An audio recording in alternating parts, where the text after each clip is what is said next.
Hi, Dominique, and welcome back to our week ahead uh, video podcast. I guess recording. Apologies to everyone for the last few weeks as we're traveling. Dominique is actually in Europe, and so it's been great for us to all get together.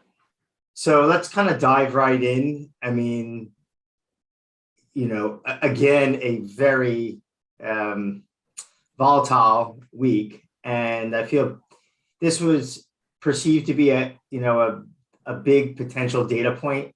And I even know that I guess you and Bilal had done some statistical analysis around deviations of the moves and potential market impacts, but clearly this was a big number, and clearly, certainly for people who are long vol and gamma, they probably were pretty happy. But for a lot of the rest of people, it seems that risk and the perception that inflation is coming down, probably outside of China, anywhere, doesn't really seem to be happening. So first, kind of what was your view of kind of the data and stuff that came out last week, and also the market reaction to it? I was actually more puzzled by the market reaction than by the data itself. I mean, what can I say? There is no reason for inflation to come down. Look at, unemployment, it's very low. When firms cannot find workers, they are prepared to pay up for wages. Higher wages mean higher services prices.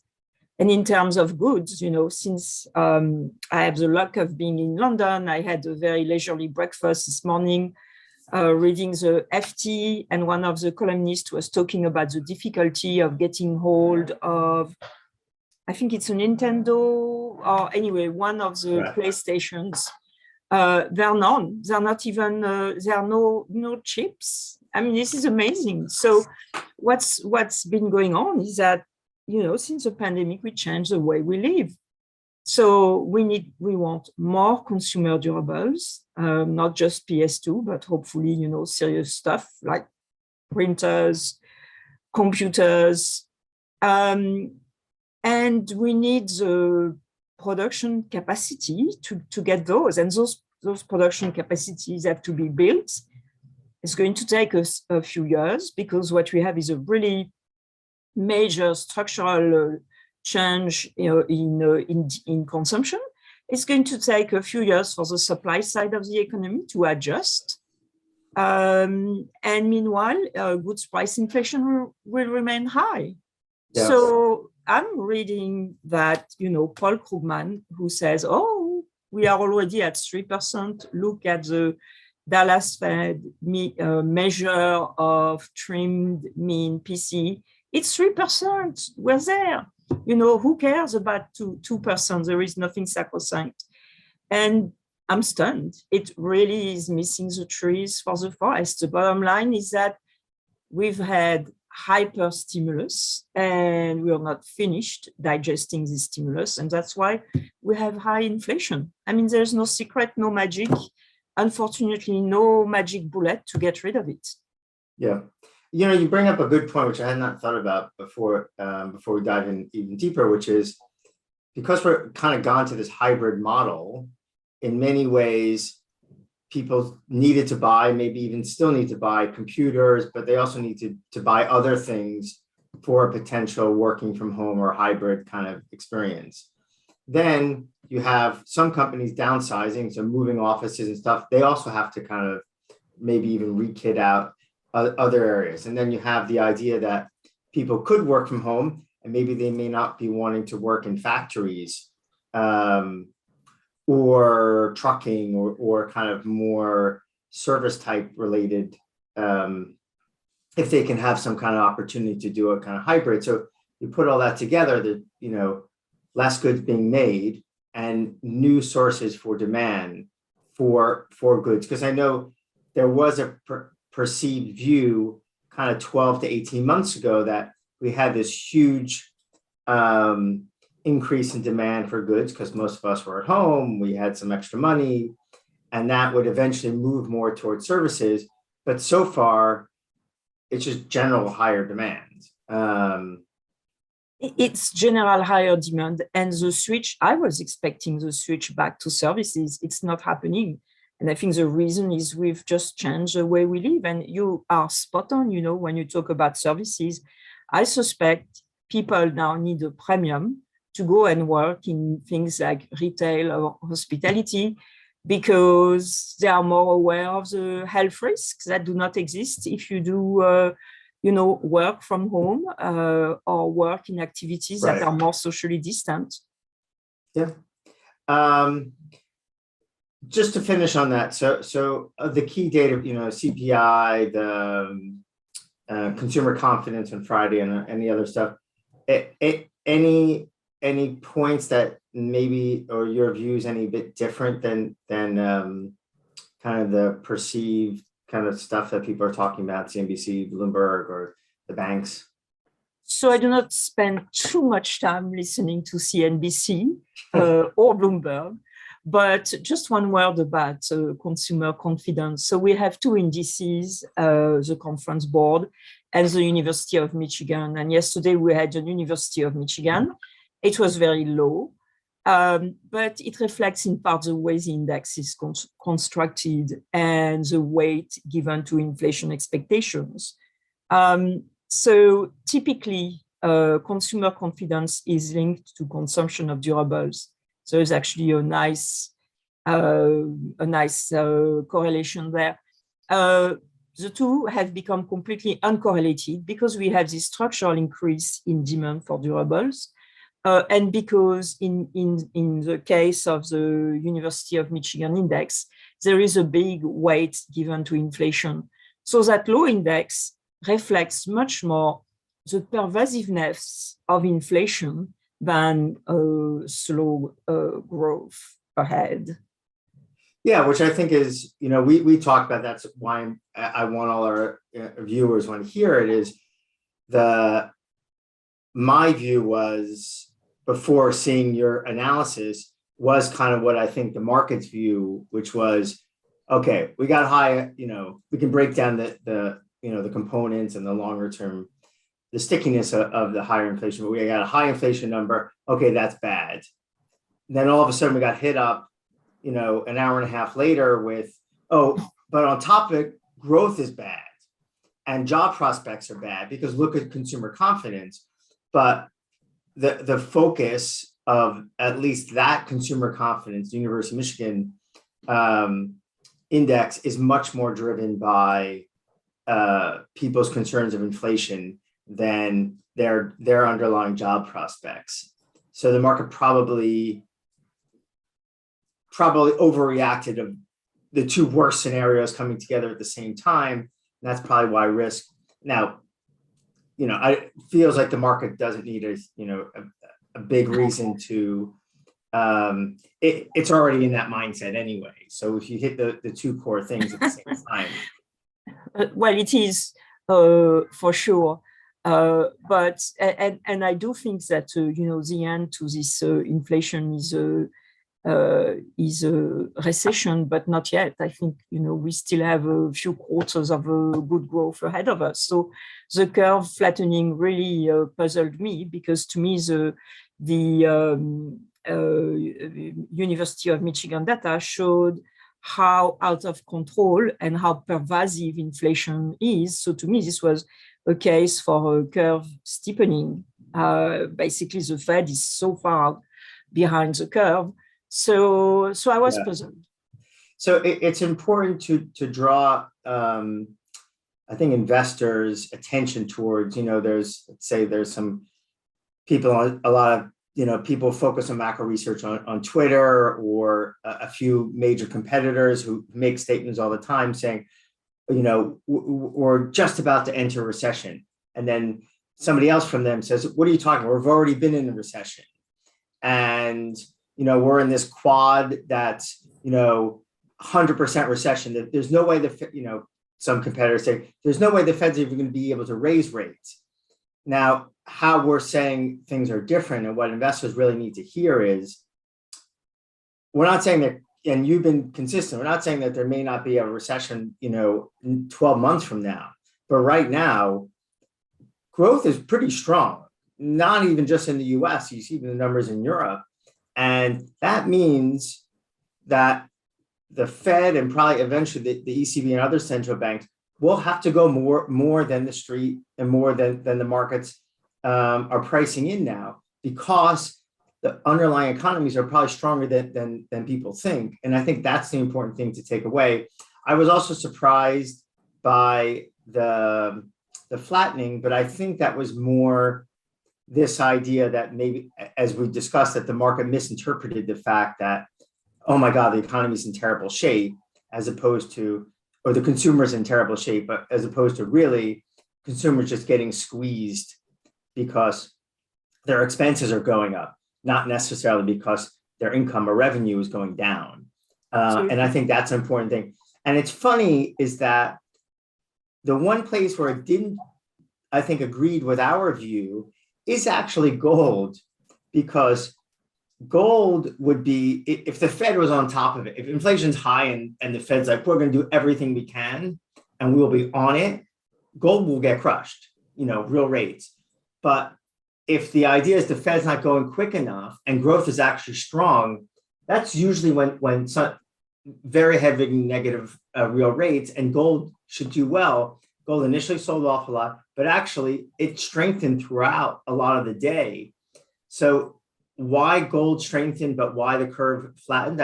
I think there was just like cross currents, and we'll see kind of how the market plays out. But I'm in your camp that I think I wouldn't bet for like a big curve inversion, not at this point. I mean, Fed comes out, says 100 basis points, something different. But okay, so for the week ahead, what should people be thinking about? And well, I mean, the Fed, what else? And in a way, it should be a fairly unexciting meeting, because the Fed is on autopilot. And of course, Chair Powell is going to get asked, what comes after the 250 basis point hikes, so this week in July. He's also going to get asked, will the CPI get you to hike 75 basis point in July? And he's going to say no. He's going to stick. Oh, you think so? Oh, yeah. He's going to stick to the 50 basis point for two reasons. The 50 basis point for the next two meetings for two reasons. So first of all, that's what he agreed with the Doves on the committee. And there are people on the committee who are with Paul Krugman. What's the big deal? Inflation is only 3% if you know how to measure it. So those people, I think those people include possibly Professor Cook, Charlie Evans, Kashkari, maybe even Williams, who knows. Those people have to be brought on board. And the deal with them was that it would be 50 for two meetings, and then they would reassess. Yeah. So there is that right. They don't have. Maybe the risk is the reassessment is after a few more meetings, but throwing out 75 or 100 doesn't feel like it's happening now. No, it's not on the cards. And I was just going to say quickly, it brings up a point that I was watching another kind of, not on the Fed, but well-respected economist who's saying it's not all bad. In fact, what we're really seeing is a narrowing of incomes, from the poorest to the wealthiest. And so maybe it's not, not something I've heard from anyone, but I realize that there is an underlying in that Paul Krugman type view that some of this is not bad, even though a lot of people in the University of Michigan consumer confidence polling would disagree. So some of it is not bad, and for sure, the low-end wages are more sensitive to the state of the labor market than high wages. High wages tend to be linked to profits, low wages to unemployment. So for sure, but the problem is it sustainable? And then there is a longer-term issue, which is not important now, but I think is going to become more important, which is, I think, people are reassessing their work-life balance. And so they are likely to require higher wages to come back to work. So, we look at the recovery in participation, in terms of prime age participation, so people 25 to 44 years old, they are almost back to the peak before the pandemic. So it means the lack of recovery for the average participation rate is probably not going to change. It's not going to improve much.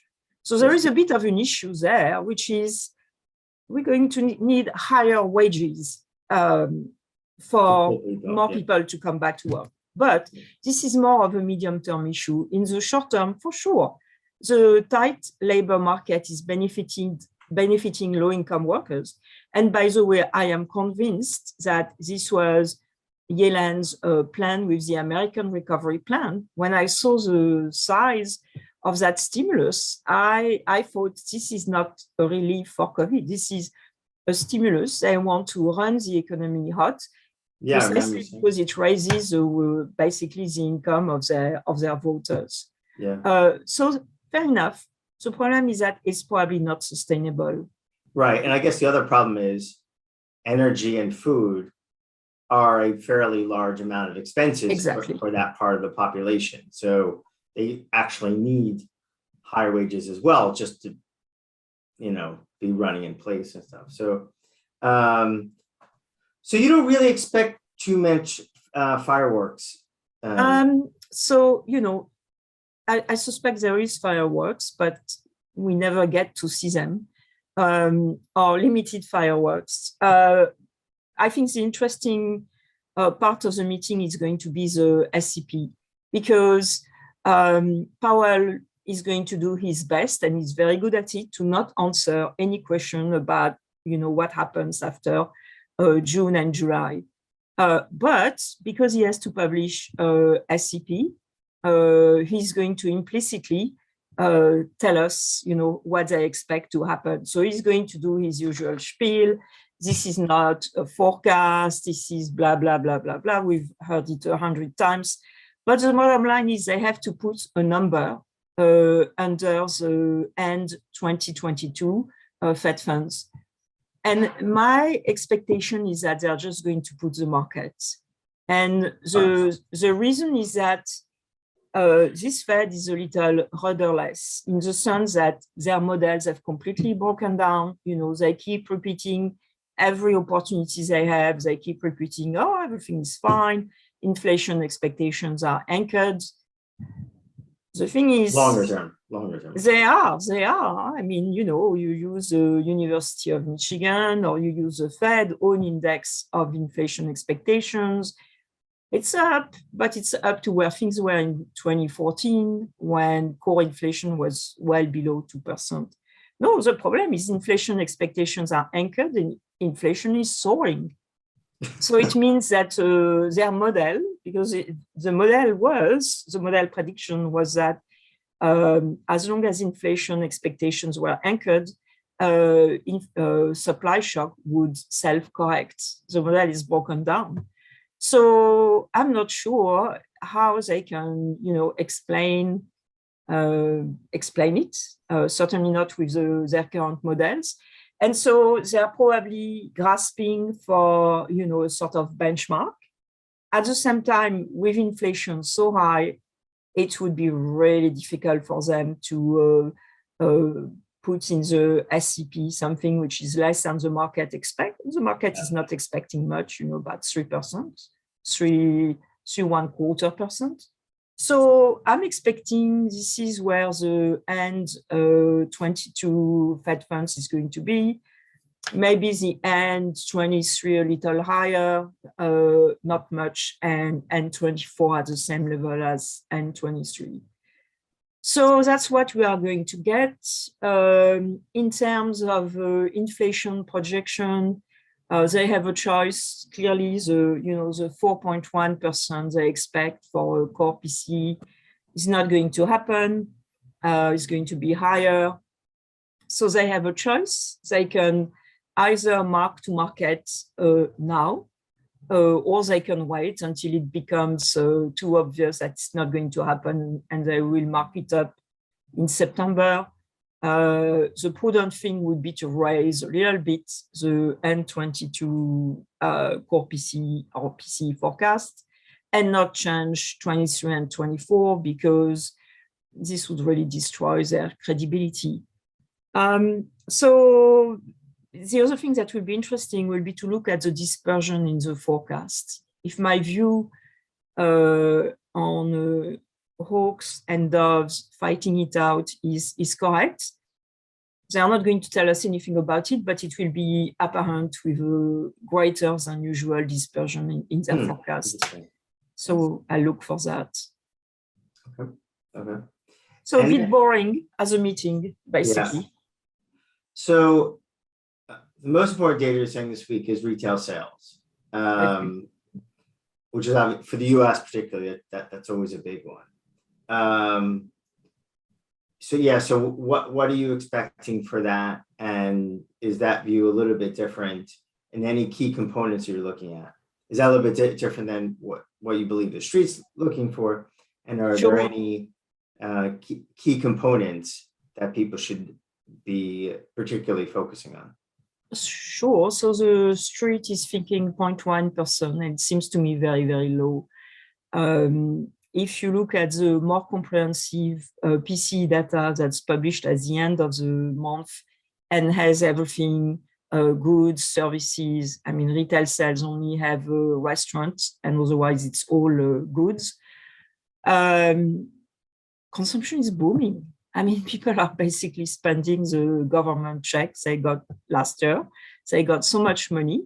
That's why the savings rate is falling. So given what we are seeing with food and energy prices going up, retail sales, which is a nominal number, I think is going to be higher than 0.1%.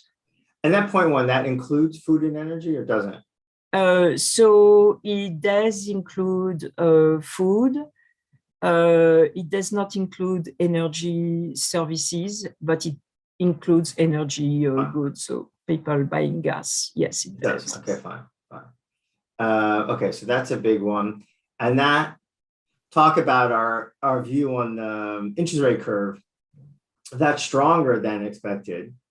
Maybe we see a big steepening because the market getting kind of caught out on that.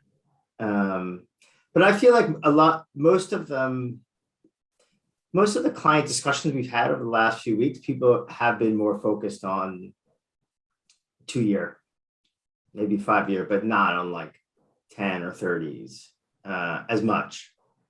So probably positioning, I haven't seen the positioning recently, but, and then I guess everything else, PPI, less important. But another kind of, I mean, in the PPI, what will be important to me will be the price of semiconductor. So I think there is an issue in terms of demand and supply imbalance. But the other question I'm wondering about at the moment is also whether we've reached a sort of technological threshold, where the productivity in terms of chip productions, the number of chips you can put on a wafer and Moore's law, whether we are not reaching the end of that. And that could be another reason why chip prices are rising, because traditionally productivity gains in semiconductor were so strong that nominal prices have been falling. And I think that was one of the big drivers of the decline in goods prices before the pandemic. And so one question, that I'm pondering about, and I'd love any of our listeners to get back with some ideas, some feedback, is whether it's not also a technological bottleneck. If so, then this is even more inflationary than what I've been thinking. So anyway, so PPI, definitely always good to keep an eye on. The other one is inventories. So there was this whole discussion about starting to think Target. That seems huge to me, considering the Walmart, Target. Although, so what's your take on that? So my take is, if you look at the macro data, you can see that there is a difference in the inventory to sales ratio with and without cars. So if you include cars in your measure of inventory and sales, you can see that the inventory to sales ratio is going down. Why? Because there is still this shortage of cars. So take out cars and you have a more balanced view of what's going on. The inventory to sales ratio is flat. So what I suspect is going on is that Walmart and Target, for all their expertise at supply chain management, just couldn't get things right. And that the increase in inventories reflects logistics issues much more than unexpected demand decline. Interesting. So it's in some cases could just be like their specific. Definitely. Their specific issue. It could also be, yes, that the breakdown of goods that people are buying is changing.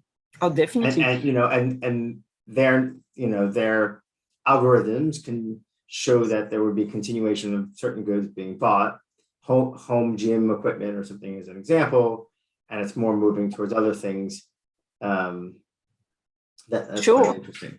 Fewer shirts, more sweatshirts. Yeah. I guess that's mostly. Anything else that people should be thinking about this? No, we're going to hear shortly from the administration about the tariffs on China. Bert Gaucher has been talking about it a lot.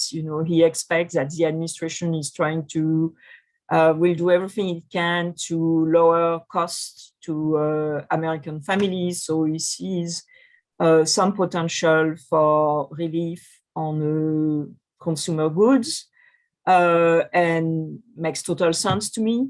Yeah. And so we could see that, if not this week, in the next couple of weeks, possibly. Okay, awesome. So I think, as always, we wish all of our clients, investors, all the best of luck in these quite volatile, correlating, decorrelating type markets. And absolutely. And Andrew, I have a question. I am always impressed by the beautiful backdrop behind you. And I have a question about the color of your shirt. Is that a signal? Are you bullish or bearish? Oh, well, it depends on the market. I pretty much agree with a lot of stuff. I think oil continues going higher quite significantly. Nat gas most likely as well. I think the curve doesn't flatten more. I'm definitely in our camp that I think that we may even see a steepening. And probably where I have a maybe stronger view it is around, I think we'll see a pretty strong dollar across the board. And I think things like pound through 110, euro through 1, probably have a stronger view on pound. So I would probably say a bullish euro sterling.